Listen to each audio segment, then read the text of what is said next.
Business نہیں کرتے بلکہ علم ہمارا بزنس ہے، وہی ہمارا کاروبار ہے، وہی ہمارا اوڑھنا بچھونا ہے، وہی ہماری غذا ہے، اسی سے ہم پروان چڑھتے ہیں، وہی ہماری شناخت ہے۔ تو بہرحال اس موضوع پہ تھوڑی دیر گفتگو ہوگی، سب لوگ مل کر کے ایک بار اور درود پاک پڑھ لیجیے۔ اللهم صل على سيدنا وشفيعنا وحبيبنا وطبيبنا ومولانا محمد وعلى آله وأصحابه دائما أبدا۔ یقین مانیے کہ اس دنیا میں آج جو انقلاب ہے، ٹیکنالوجی کا انقلاب ہو، سائنس کا انقلاب ہو، سب اصل میں بیسیکلی علم کے انقلاب کی بنیاد پر ہے۔ علم آگے بڑھتا گیا، ٹیکنالوجی بھی آگے بڑھتی گئی، تہذیب بھی آگے بڑھتے گئی، انسانیت بھی ترقی کرتے گئی۔ اگر علم نہیں ہے تو کوئی چیز ترقی نہیں کر سکتی، اور یہ علمی انقلاب یہ سب ہمارے اور آپ کے آقا جناب احمد مجتبیٰ محمد مصطفیٰ صلی اللہ علیہ وسلم کے وجود اور ان کی بعثت اور ان کے دم پر۔ وہ کیسے؟ یقین کریں، جب رسول کریم علیہ الصلوۃ والسلام دنیا میں تشریف لائے تو اس سے پہلے عرب کا کے حالات کیا تھے اور پوری دنیا کے حالات کیا تھے۔ اب ایک مزاج ہو گیا نا کہ بیٹی بڑھاؤ پڑھاؤ، بیٹی بچاؤ، اور اب علم کی اہمیت سمجھ میں آ رہی ہے۔ اس زمانے میں اہمیت اس بات کی تھی کہ لوگوں کو جاہل رکھو، کتابوں سے دور رکھو۔ جو بھی علاقے کے چودھری بن گئے، انہوں نے پورے علاقے کے لوگوں کو تعلیم سے دور رکھا، جاہل رکھا، کیونکہ انہوں نے سمجھ لیا کہ جب تک ہم انہیں جاہل رکھیں گے تب تک یہ ہمیں اپنا لیڈر مانیں گے۔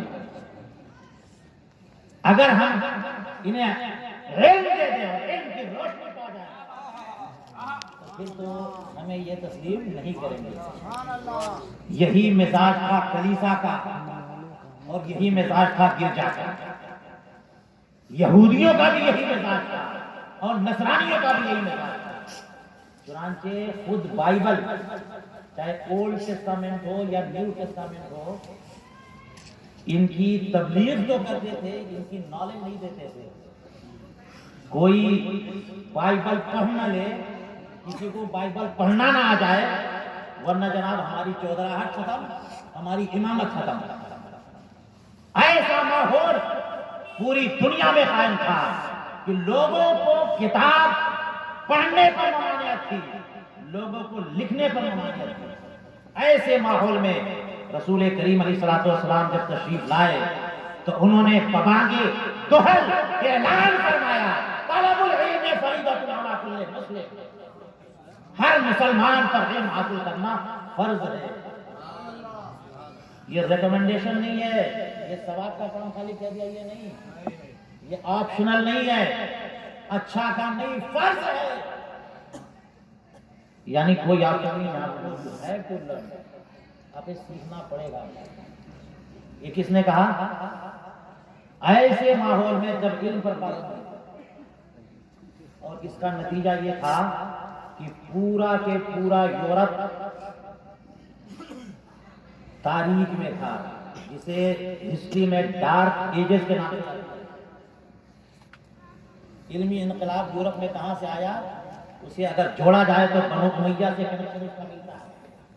جب بنو امیہ آپس میں لڑ کر کے اور بنو عباسیہ سے اختلاف کر کے بھاگے یہاں سے، اور اسپین کی دھرتی پر قدم رکھا ہے اور وہاں یونیورسٹی بنایا، تو وہاں سے یورپ کی نشر کے سامنے یہ یورپ اور امریکہ میں بھی جو نالج اور علم آیا، یہ سب مسلمانوں کے صدقے میں آیا، اور مسلمانوں کے اندر علم آیا رسول کریم علیہ الصلوۃ والسلام کے ارشادات کی۔ یاد کرو حضرت رسول کریم علیہ السلام تو معلم انسانیت بن کر کے آیا. یہ وہ آیت کریمہ جو میں نے تلاوت کی حضرت ابراہیم علی نبینا وعلیہ الصلوۃ والتسلیم کی ایک دعا ہے. توجہ چاہوں گا. رسول کریم علیہ السلام نے خود اپنا انٹروڈکشن جو پیش کیا ہے فرماتے ہیں کہ میں کون ہوں؟ میں اپنے باپ ابراہیم کی دعا ہوں. انا دعوت ابی ابراہیم، میں اپنے باپ ابراہیم کی دعا ہوں. اور وہ کون سی دعا؟ یہ تو دعا ربنا وابعث فیہم رسولا منہم. اور ذرا ٹائمنگ دیکھیے گا اس دعا کی ٹائمنگ. اللہ تبارک و تعالیٰ نے فرمایا وَإِذْ يَرْفَعُ إِبْرَاهِيمُ الْقَوَاعِدَ مِنَ الْبَيْتِ وَإِسْمَاعِيلُ. یاد کرو وہ گھڑی جب ابراہیم اور اسماعیل علیہم السلام خانہ کعبہ کی بنیاد کو استوار کر رہے تھے، اوپر اٹھا رہے تھے. میں نے سوچا کہ سبحان اللہ، ہم نے دیکھا دنیا کی بڑی سے بڑی مسجد ہو، کوئی مسجد کوئی مولانا نہیں تعمیر کرنے آتے ہیں. کسی امام نے کبھی اینٹ نہیں ڈھویا، کسی مفتی صاحب نے کبھی گارا نہیں بنایا. کوئی ایسی مسجد آپ نہیں دکھا سکتے جو علاقے کے قاضی اور مفتی نے بنایا ہو. سبحان اللہ، وہ مسجد جس کے بارے میں اللہ رب العزت کا اعلان ہے ان اول بیت وضع للناس للذی ببکۃ مبارکہ. سب سے پہلا گھر جو لوگوں کے لیے رکھا گیا وہ کون سا گھر ہے؟ مکہ مکرمہ میں. تو اس کے بنانے والے نبی اور بنانے والے دو ہی ہیں، اور ایک نبی ہے ایک نبی ابن نبی. ایسی مثال کسی مسجد کے لے کے آؤ جس کے معمار. اچھا، جب کوئی اسٹرکچر بنتا ہے بنیاد کھڑی ہوتی ہے تو ایک مستری ہوتے ہیں، راجگیر مستری کہتے ہیں نا، اور ایک مزدور ہوتا ہے وہ مٹیریل لا کے دیتا ہے، اور جو مستری ہوتے ہیں وہ جوڑتے جاتے ہیں. روایتوں میں ملتا ہے کہ حضرت اسماعیل علیہ السلام پتھر لا کے دے رہے تھے اور حضرت ابراہیم علیہ السلام اسے جوڑتے جاتے تھے. اور اب جب قد آدم دیوار اڑ جاتی ہے تو اس کے بعد کیا ہوتا ہے؟ معمار جو ہے مستری وہ کام روک دیتے ہیں، اس کے بعد پائپ باندھتے کہ اس کے اوپر کھڑے ہو کر کے پھر اوپر لے جائیں. حضرت ابراہیم علیہ السلام تو نبی ہے نا، رسول ہے نا، اولو العزم پیغمبر. وہ ایک ایسا پتھر لے کے رکھے تھے کہ اب اس پتھر پہ قدم رکھ کر کے خانہ کعبہ کی تعمیر کر رہے ہیں، اور جہاں جہاں جو دیوار اٹھتی جا رہی ہے پتھر ان کو اوپر اٹھاتا جا رہا ہے. جتنی ضرورت ہو رہی ہے پتھر اوپر اٹھ رہا ہے اور دیوار تعمیر کرتے جا رہے ہیں.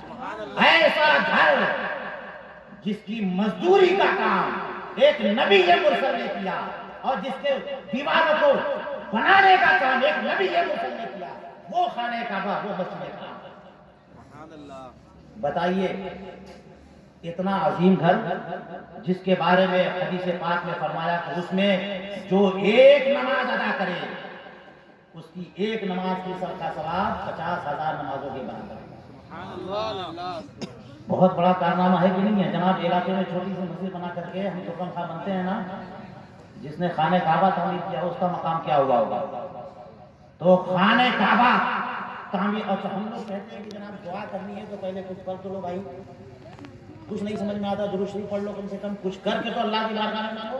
یوں ہی منہ اٹھاتے ہوئے چلے آئے، 2 رکعت نماز پڑھ لو، کوئی سورہ پڑھ لو، کچھ نہیں تو کم سے کم درود شریف پڑھ لو. دعا کرنی ہے اللہ سے، کچھ پڑھ لو پھر دعا کرو. سبحان اللہ. حضرت ابراہیم علیہ السلام ایک بڑی زبردست دعا کرنے والے، بڑی زبردست دعا کرنے والے. اور اس دعا کی ٹائمنگ دیکھیے کہ ایسا عظیم الشان کارنامہ انجام دیا جسے قیامت تک اللہ تبارک و تعالیٰ باقی رکھے گا.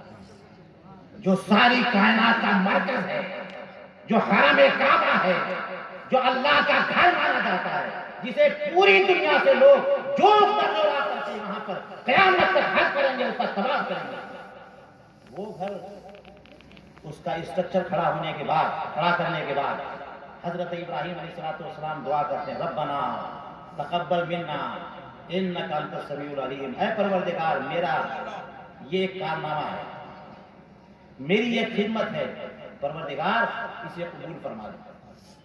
اور اس کے بعد کیا فرمایا، کیا دعا کی، ربنا وابعث فیہم رسولا منہم،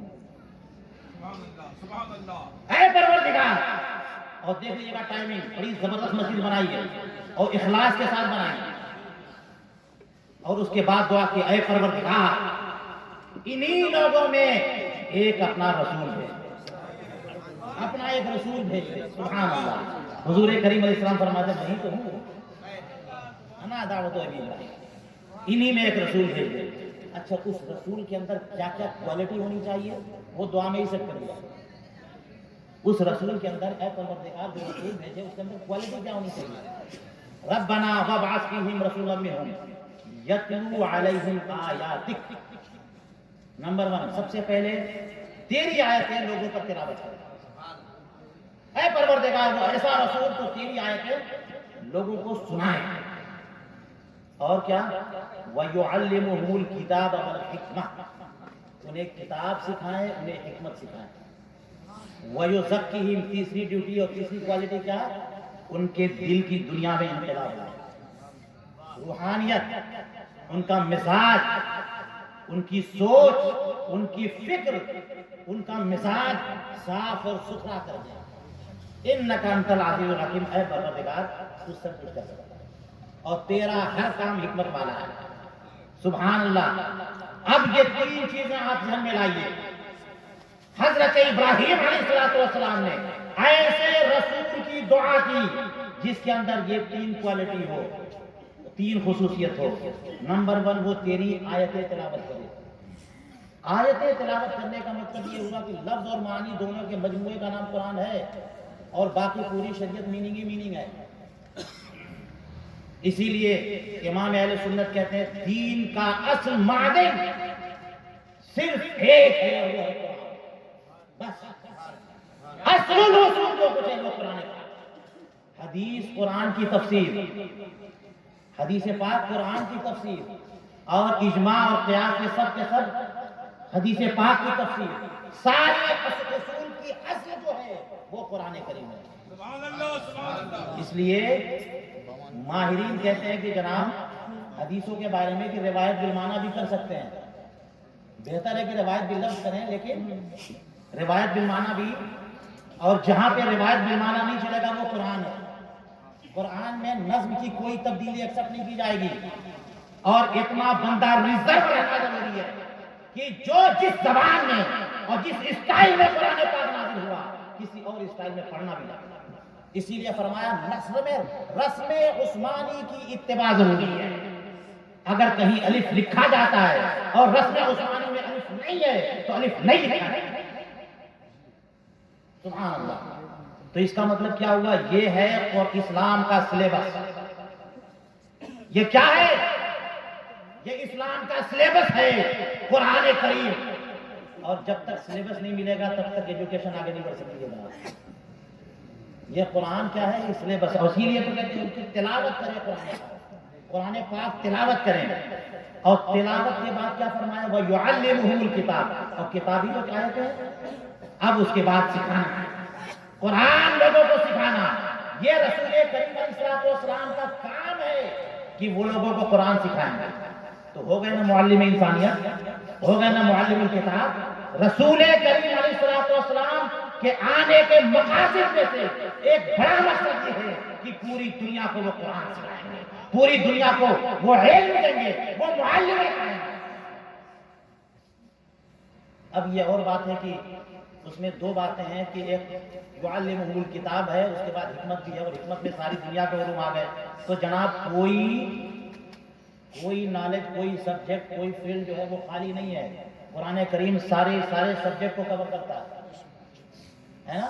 اس لیے جو بھی آج کل ایجوکیشنل سسٹم بنتا ہے اس میں سلیبس کی بڑی اہمیت ہوتی ہے، اور سلیبس میں کیا ہوتا ہے کہ ہر 2-4 سال پہ اس پر نظر ثانی کی جاتی ہے۔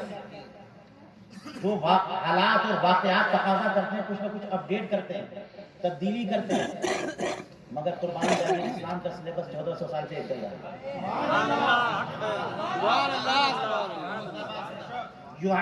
فرمایا یتلو علیہم آیاتی کا، اے پروردگار تیری آیتیں تلاوت کرے۔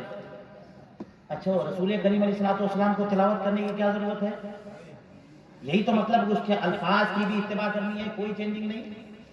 تو آج اچھی بات ہے کہ لوگ حالات کے تقاضے سے سلیبس کو چینج کرتے رہتے ہیں، اپڈیٹ کرتے رہتے ہیں، مگر میں یہ بات کہہ سکتا ہوں کہ جناب ہر 10 سال کے بعد نئی جنریشن کہہ سکتی ہے پرانی والی جنریشن کو کہ آپ نے جو پڑھا ہے وہ سلیبس پرانا ہو چکا ہے، غلط ہے۔ آپ نے پرانی کتنی چیزیں اپڈیٹ ہو گئی، اور سائنس ترقی کرتے کرتے یہاں تک پہنچی کہ پرانی باتوں کو غلط ثابت کر چکی۔ تو 50 سال پرانا سلیبس جاؤ تو لاکھ ماہرین کہہ دیں گے یہ بات غلط، یہ بات غلط، یہ بات غلط، یہ بات غلط۔ جناب 20-25 سال پہلے جن لوگوں نے پڑھا اس کا مطلب غلط ہے۔ کیا کوئی کہہ سکتا ہے کہ آج سے 1000 سال پہلے کسی عالم دین نے جو سلیبس پڑھایا تھا وہ غلط پڑھایا تھا؟ کہیں نہیں کہہ سکتا، اس لیے کہ 1400 سال سے جو سلیبس چل رہا وہ ایگزیکٹلی وہی چل رہا۔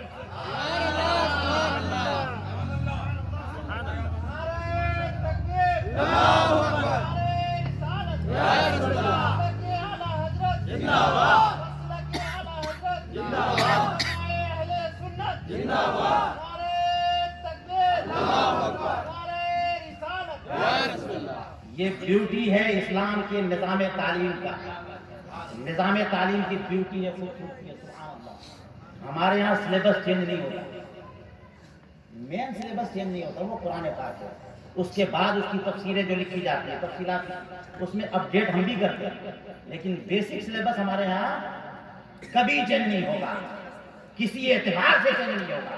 جو قرآن نبی کریم علیہ الصلوۃ والسلام کے جس انداز میں نازل ہوا، الحمدللہ اللہ تبارک و تعالیٰ کا کرم ہے کہ اس نے خود اپنے ذمہ کرم پر اس کی حفاظت کی، ایگزیکٹلی وہ تو فرمایا وہ قرآن کی آیتیں بھی سنائیں گے، وہ سکھائیں گے بھی۔ جناب وہ تو عربی تھے نا، وہ عرب جن کے ماحول میں قرآن پاک نازل ہوا وہ عربی تھے، عربی جانتے تھے نا، اتنے ماہر تھے کہ ساری دنیا کو گونگا کہتے تھے۔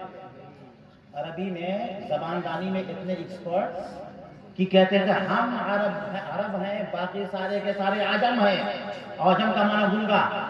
اتنے زبردست لسان آور، زبان آور اور ماہرین عربی زبان، اور پھر بھی رسول کریم علیہ الصلوۃ والسلام کے بارے میں حضرت ابراہیم علیہ السلام نے دعا کیا تھی کہ آیتیں سنائیں اور پھر وہی سکھائیں، آیتیں سنائیں اور پھر وہی۔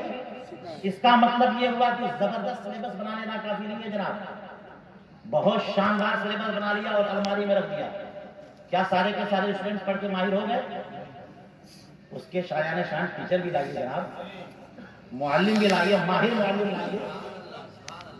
صرف سلیبس بنا لینا کافی نہیں ہے، اس سلیبس کو ہینڈل کرنے والا ماہر اور ایکسپرٹ ٹیچر چاہیے، تب جا کے علمی انقلاب آئے گا۔ اور اس لیے اللہ تبارک و تعالیٰ نے جو سلیبس کیا مسلمانوں کو، اسی مطابق اللہ تعالیٰ نے بے مثال ٹیچر دیا۔ اب سوچئے اسلام کے ذریعے جو انقلاب آیا ہوگا کتنا شامل انقلاب ہے، کتنا شاندار انقلاب ہوگا، لیکن یہاں پر یہ بھی یہی ہو سکتی ہے لوگوں کے دلوں کو صاف ستھرا کرے۔ جناب جب تک مزاج صاف نہیں ہوگا علم کی گہرائی نہیں ملتی، جب تک دل صاف نہیں ہوگا، دماغ صاف نہیں ہوگا، علم کی برکت نہیں ملے گی، بلکہ علم کا نور نہیں ملے گا۔ اس لیے رسول کریم علیہ الصلوۃ والسلام نے جو قوم بنائی، پہلے ان کے اندر ان کے تزکیے کا کام کیا، روحانی صفائی کا کام کیا، اور پھر قرآن کریم کا علم عطا فرمایا، اور اس کی برکت سے عالم یہ ہوا کہ وہ صحابہ کرام علم کے روشنی لے کر کے دنیا کے کنارے تک گئے، اور یہاں سے علمی انقلاب کا سلسلہ، اس سے پہلے کوئی علم کا انقلاب نہیں۔ اور یاد رکھیں سبحان اللہ، ایسا انقلاب کہ میرے سامنے ایک مثال ہے، بڑی آسان سی مثال ہے۔ جب غزوہ بدر ہوا، غزوہ بدر سب کو پتا ہے نا، اس میں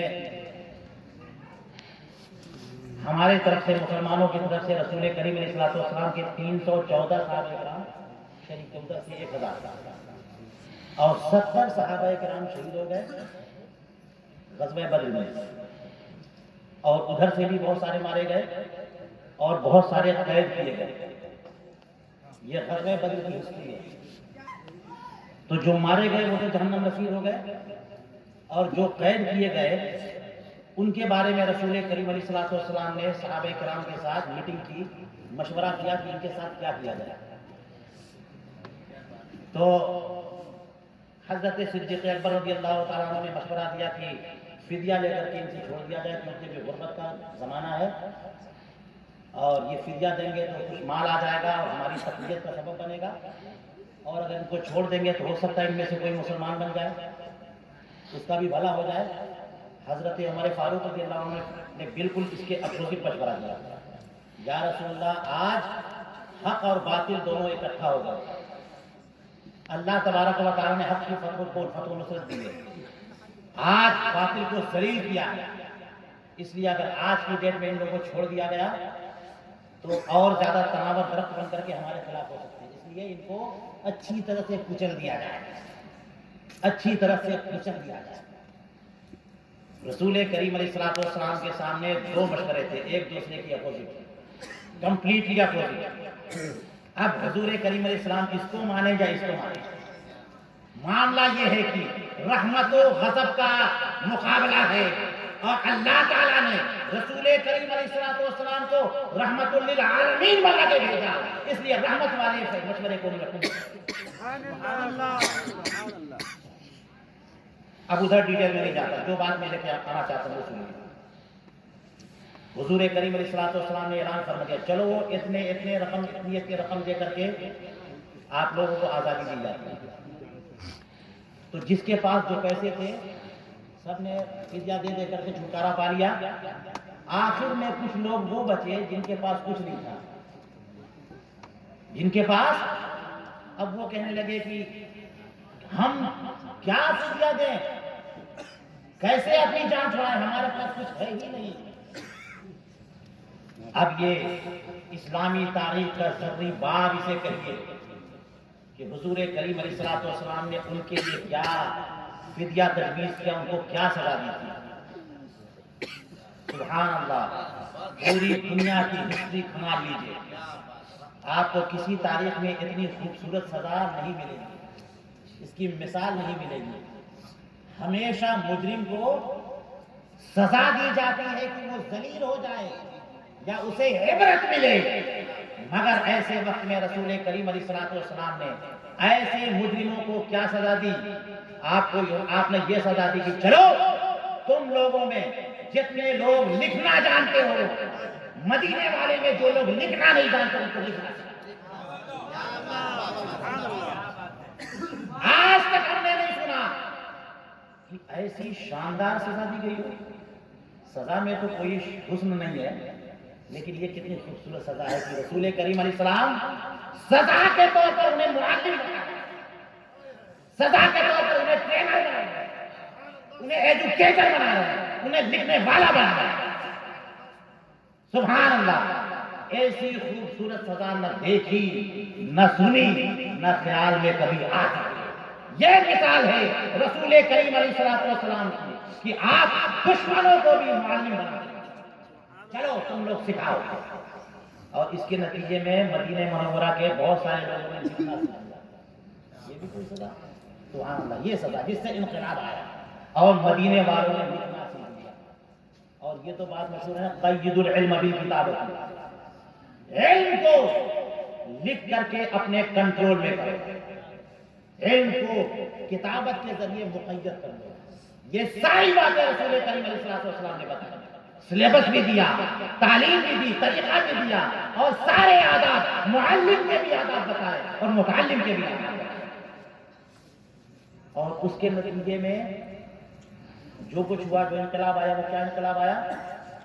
بہت سارے صحابہ کرام میں وہ لوگ تھے جو خادمان الفاظ تھے، بہت سارے لوگ تھے جو خادمان معانی تھے، فقہائے صحابہ، محدثین صحابہ، ان میں ایک مثال حضرت ابو ہریرہ کی کہ کہنے لگے میں تو حدیثیں سن سن کر کے بھول جاتا تھا، ایک بار رسول کریم علیہ السلام کی بارگاہ میں حاضر ہو کے عرض کیا کہ یا رسول اللہ میں بھول جاتا ہوں، سرکار نے فرمایا اپنا دامن پھیلا دو، اور چادر پھیلا دیا تو انڈیل رہے ہیں اس طرح سے لے کر کے سرکار 3 مرتبہ اٹھے اور کاف سینے سے لگایا تو وہ انقلاب پیدا ہوا کہ ابو ہریرہ کہتے کہ میں ایک لفظ نہیں بولا، ساری حدیثیں مجھے یاد، ساری حدیثیں مجھے، اور انہی میں خادمان معانی کا وہ مقام کہ ایک مثال حضرت عبداللہ ابن مسعود رضی اللہ تعالیٰ عنہ کہ جن کے بارے میں فرمایا خلیف مولیا علمن، یہ ایک ایسا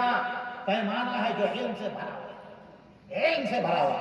حضرت عبداللہ ابن مسعود بہت مختصر قد والے تھے، ان کا قد بڑا مختصر تھا، اس لیے کہا کہ ایسا پیمانہ ہے جو جس کو علم سے بھر دیا اللہ تعالیٰ نے۔ عالم یہ ہے کہ حضرت رسول کریم علیہ السلام نے فرمایا کہ رضیت لامتی ما رضی لها ابن ام عبد وکرہت لامتی ما کرہ لها ابن ام عبد۔ یہ عبداللہ ابن مسعود ہے جو یہ پاس کر دے میری امت کے لیے اسے میں نے بھی پاس کیا، اور جسے ریجیکٹ کر دے میں نے بھی ریجیکٹ۔ یہ علمی سلسلہ شروع ہوا سیدنا علی ابن ابی طالب سے، سیدنا معاذ ابن جبل سے، سیدنا عبداللہ ابن مسعود رضی اللہ عنہ، اور یہ علمی انقلاب آگے بڑھا۔ حضرت امام اعظم ابو حنیفہ رضی اللہ تعالیٰ، ان کے بارے میں رسول کریم علیہ الصلوۃ والسلام کے الفاظ اور کلمات کیا ہے؟ حضرت سلمان فارسی رضی اللہ تعالیٰ ایک مجلس میں بیٹھے ہوئے تھے، حضور کریم علیہ الصلوۃ والسلام ان کی طرف اشارہ کر کے فرماتے ہیں کہ لو کان العلم عند الثریا لنالہ رجل من ابناء هذا، اگر علم ثریا تک پہنچ جائے تو یہ جو بندے ہیں نا، ان کے علاقے کا ایک بندہ وہاں سے بھی علم لے کے آتا ہے۔ محدثین کا اتفاق ہے اس حدیث پاک کا اطلاق، اور اس حدیث پاک کے اصل مصداق حضرت امام اعظم ابو حنیفہ۔ تو امام اعظم ابو حنیفہ کی کیا خدمت، ان کے ذریعے علمی انقلاب، پوری فقہ پوری شریعت حضرت امام اعظم ابو حنیفہ نے اکیلے مدون کیا، آرگنائز کیا، تیار کیا۔ اس لیے امام شافعی رضی اللہ عنہ فرماتے ہیں کہ الناس کلہم عیال فی الفقہ علی ابی حنیفہ، یہ دنیا کے سارے لوگ فقہ میں امام اعظم ابو حنیفہ کے بال بچے سب سے سب ان کے ڈیپینڈنٹ ہیں۔ چنانچہ اتنے واقعات ان کے علم کے تعلق سے کہ حضرت ابان ابن سعید رضی اللہ تعالیٰ عنہ ایک بار جب آئے مکہ مکرمہ، محدثین میں ہے، اور آ کر کے مکہ مکرمہ آ کر کے وہ نماز پوری پڑھنے لگ گئے، کیونکہ 15 دن سے زیادہ کا قیام تھا۔ تو ایک حنفی فقیہ وہاں موجود تھے، انہوں نے فوراً کہا کہ آپ نے پوری نماز کیوں پڑھی؟ کہا اس لیے کہ میں 15 دن سے زیادہ کے لیے قیام کر رہا ہوں۔ کہا غلط کیا آپ نے، کیونکہ آپ کو تو مینا جانا ہے، آپ کی نیت درست نہیں ہے، مینا جانا ہے۔ اب وہ سمجھ گئے کہ ہاں یہ بات تو صحیح ہے، شہر کے باہر جانا ہے۔ اب وہ مینا گئے، پوری پڑھنے لگے، مینا گئے، قصر کرنے لگے، اور مینا گئے، اور پھر عرفات گئے، مزدلفہ گئے، پھر آ کر کے بھی قصر کر رہے ہیں، پھر مکہ مکرمہ کی قصر کا سلسلہ چل رہا ہے، تو قصر بھی کر یہاں بھی کر رہے ہیں۔ اب انہوں نے دیکھا کہ قصر کر رہے ہیں تو فرمایا پھر تم غلطی کر رہے ہو، اب قصر کیوں کر رہے ہو؟ کیا مسافر تھا میں؟ کہا اب تو تمہیں کہیں نہیں جانا، اب تو تمہیں کہیں نہیں جانا۔ تو انہوں نے کہا کہ ہم نے حدیث کی بہت خدمت کی، اب چلیے امام ابو حنیفہ کی کسی شاگرد سے فقہ سیکھتے ہیں۔ یہ شان ہے حضرت امام اعظم ابو حنیفہ رضی اللہ تعالیٰ عنہ، حضرت سلیمان ابن مہران، امام اعمش جو رجال بخاری میں رجال بڑے عظیم محدث ہیں، ان کے طالب علم تھے، ان کی بارگاہ میں علم سیکھا انہوں نے۔ ایک مرتبہ کوئی صاحب 10 سوال لے کر کے آئے، اور زبردست محدث ہے، ان کا مقام علم حدیث میں بہت بلند ہے، تو ان کو سارے سوالات ان کو رکھ دیے۔ اب وہ سوالات حل کرنا آسان کام نہیں تھا۔ امام اعظم ابو حنیفہ وہیں پہ بیٹھے ہوئے، کاغذ انہوں نے ان کی طرف بڑھا دیا، امام ابو حنیفہ نے سارے سوالات حل کر دیے، سارے سوالات فٹافٹ حل کر دیے۔ اب سلیمان ابن مہران رضی اللہ عنہ پوچھ رہے ہیں کہ یہ تم نے کیسے کیا، کہاں سے تمہیں اتنے جوابات حاصل ہو گئے؟ امام ابو حنیفہ فرماتے کہ حضور آپ نے ہی تو فلاں دن فلاں حدیث سنائی تھی، اس حدیث پاک سے میں نے یہ سوال حل کیا، فلاں دن آپ نے فلاں حدیث سنائی، اس حدیث پاک سے میں نے یہ مسئلہ حل کیا، فلاں دن آپ نے فلاں حدیث سنائی، اس سے میں نے یہ مسئلہ، یہ 10 سوالات آپ ہی کی بتائی حدیث۔ تو حضرت امام اعمش فرماتے ہیں یا معاشر الفقہاء نحن الصیادلہ وانتم الاطباء، ہم لوگ تو میڈیکل اسٹور کھول کے بیٹھے ہیں کہ ہم دوا تو جانتے ہیں لیکن کون دوا کہاں یوز ہوگی میڈیکل اسٹور والا نہیں جانتا، تو ہم تو صیادلہ ہیں اور اطباء آپ لوگ، اور اے امام ابو حنیفہ، اے ابو حنیفہ تم تو طبیب بھی ہو اور دوا فروش، دوا والے بھی، تم تو صیدلی بھی ہو اور تم طبیب بھی ہو، سبحان اللہ، یہ مقام ہے ہمارے امام اعظم ابو حنیفہ۔ تو شریعت کے معاملے میں، دینی علوم کے معاملے میں جو عظیم انقلاب آیا ہے وہ امام اعظم ابو حنیفہ کا، یہ شان ہے ہمارے علماء کی۔ تو جناب اس زمانے میں سب سے بڑی مصیبت کیا ہے؟ جہالت۔ سب سے بڑا جو عذاب ہے، اور کسی بھی زمانے میں جو عذاب ہے، اسی لیے کہتے ہیں کہ جناب وہ بعض لوگ سوالات کر دیتے کہ آپ تو، ہم تو جانتے نہیں تھے اور آپ جانتے تھے جناب، تو آپ نے کیوں کیا؟ ہمیں تو پتہ نہیں تھا اور آپ تو جانتے تھے تو پھر آپ نے کیوں کیا؟ لہٰذا آپ بڑے مجرم۔ علماء کہتے نہیں، جو جانتا تھا وہ بڑا مجرم نہیں، جو نہیں جانتا تھا وہ ڈبل مجرم ہے۔ کہ جو جانتا تھا اس نے جاننے کا کام تو پہلے کر لیا نا، اب عمل نہیں کیا، یہ ایک مسٹیک ہوئی۔ اور جو جانتا نہیں تھا اسے نہ جاننے کا بھی وبال اور نہ عمل کرنے کا بھی وبال۔ اس لیے یہ نہ سمجھے کہ جناب جہالت جو ہے نا اس سے کام چل جائے گا، جہالت کوئی آپشن نہیں ہے، جہالت کوئی آپشن نہیں ہے، کوئی رخصت نہیں ہے۔ اس لیے ہر بندے پر ہمارے رسول کریم علیہ السلام نے علم حاصل کرنا فرض قرار ہے، کوئی اختیار نہیں ہے۔ یہاں پر جو ادارہ قائم ہو رہا ہے، جو ادارے چل رہے ہیں، ان کی خدمات حاصل کریں اور علم حاصل کریں، کوئی آپشن نہیں ہے۔ اور یہ جہالت جو ہے نا وہ ہر مسئلے میں مسئلہ ہے، ہر مسئلے میں مصیبت ہے۔ دینی جہالت، دینی مسائل میں جہالت تو دینی عذاب، اور دنیاوی معاملات میں جہالت تو دنیاوی عذاب، دنیاوی مصیبت۔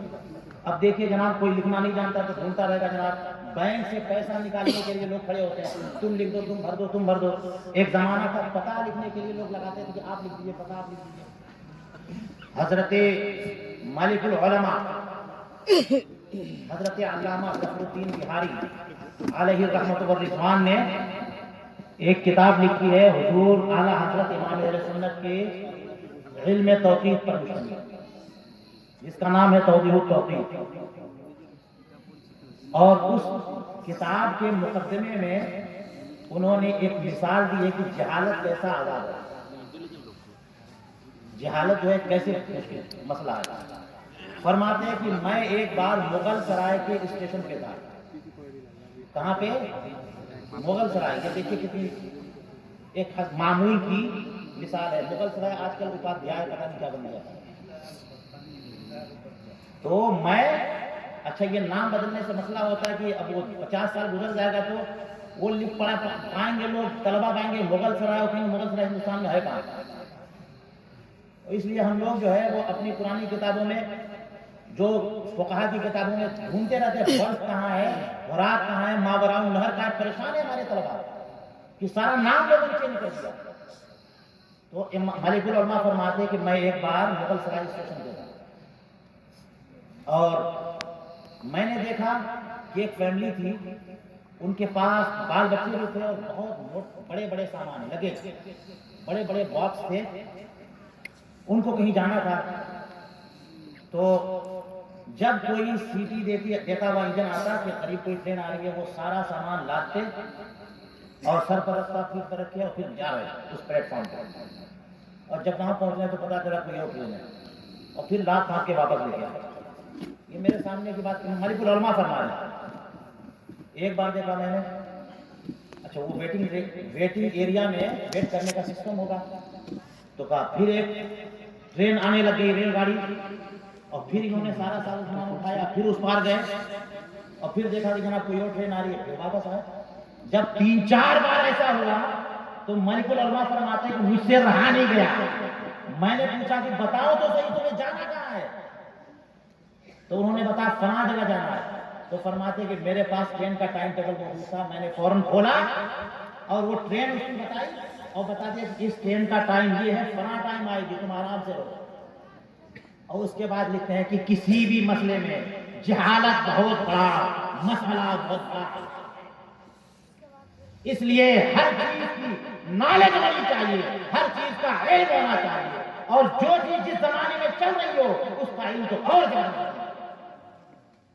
بغیر علم. اسی لیے رسول کریم علیہ الصلوۃ والسلام نے فرمایا طلب العلم فریضۃ علی کل مسلم, علم کا حاصل کرنا ہر مسلمان پر فرض ہے.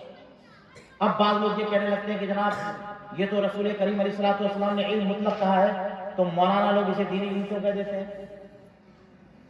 مولانا لوگ یہاں پہ ایڈ کر دیتے ہیں کہ دینی علم, تو یہ مولانا لوگ کے اپنے گھر کی بات نہیں ہے. اصل میں حضور کریم علیہ الصلوۃ والسلام نے فرض کہہ دیا ہے نا, اس فرض کی وجہ سے ہم لوگ کہتے ہیں کہ جو اچھا مسئلہ بالکل کلیئر ہے, جو عمل فرض ہے اس کا علم حاصل کرنا فرض ہے, جو عمل واجب ہے اس کا علم حاصل کرنا واجب ہے, اور جو عمل سنت ہے اس کا علم حاصل کرنا سنت ہے, اور جو عمل حرام اس کا علم حاصل کرنا حرام ہے نا.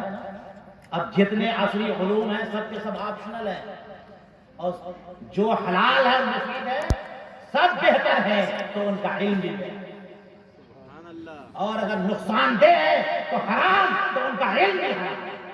یہ کلیئر کٹ پالیسی اسلام کی بالکل کلیئر کٹ ہے. اس لیے مسلمانوں علم کی بڑی برکت ہے, اور علم کا انقلاب رسول کریم علیہ السلام کے ذریعے آیا.